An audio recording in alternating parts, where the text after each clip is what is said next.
Ask anyone at the Drams. They'll tell you that Bertie Wooster is a fellow whom it's dashed difficult to deceive. They'll lynx eyes about what it amounts to. I observe and deduce. I weigh the evidence and draw my conclusions. And that's why my Uncle George hadn't been in my midst for about 2 minutes before I, so to speak, saw all. To my trained eye the thing stuck out a mile, and yet it seemed so dashed absurd. Consider the facts if you know what I mean. Well, I mean to say for years, right back to the time when I first went to school, this bulging relative had been one of the most recognized eyesores of London. He was fat then, and day by day and every way has been getting fatter ever since, till now tailors measure him just for the sake of the exercise. He's what they call a prominent London clubman, you know, one of those birds in tight morning coats and grey toppers whom you see toddling along St. James Street on fine afternoons, puffing a bit as they make the grade. The last bloke in the world, in short, whom you'd think would ever fall a victim to the divine Posh. And yet, if you'll believe me, that was absolutely the strength of it. This old pestilence blew in on me one morning at the hour of the after-breakfast cigarette. "Oh, Bertie," he said. "Hello? You know those ties you've been wearing? Where did you get them?" "Blucher's in Burlington Arcade." "Oh, thank you." He walked across to the mirror and stood in front of it, gazing at himself in an earnest manner. "Smart on your nose?" I asked courteously. Then I suddenly perceived that he was wearing a sort of horrible simper, and I confess it chilled the blood to no little extent. Uncle George's face in repose is hard enough on the eye. Simpering, he goes right about the odds. "Ah," he said, "I'm not so old." "So old as what?" "Properly considered, I'm in my prime. Besides, what a young and inexperienced girl needs is a man of weight and years to lean on, the sturdy oak, not the sapling."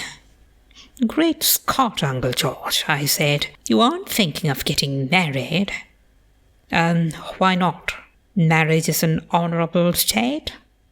"Oh, absolutely. It might make you a better man, Bertie." "Who says so?" "I say so. Marriage might turn you from a frivolous young scallywag into a non-scallywag.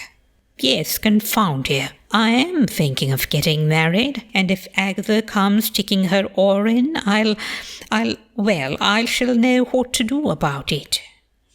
He exited on the big line, and I rang the bell for Jeeves. The situation seemed to me one that called for a cosy talk. "Jeeves," I said. "Sir?" "You know my Uncle George?" "Yes, sir. His lordship has been familiar to me for some years." "I don't mean do you know my Uncle George? I mean, do you know what my Uncle George is thinking of doing?" "Contracting a matrimonial alliance, sir." "Good Lord, did he tell you?"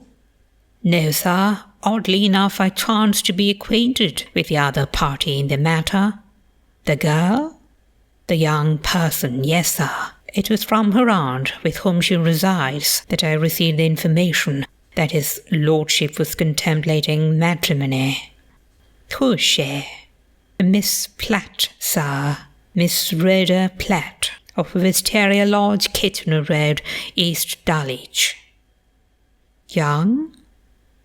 "Yes, sir." "The old fathead." "Yes, sir.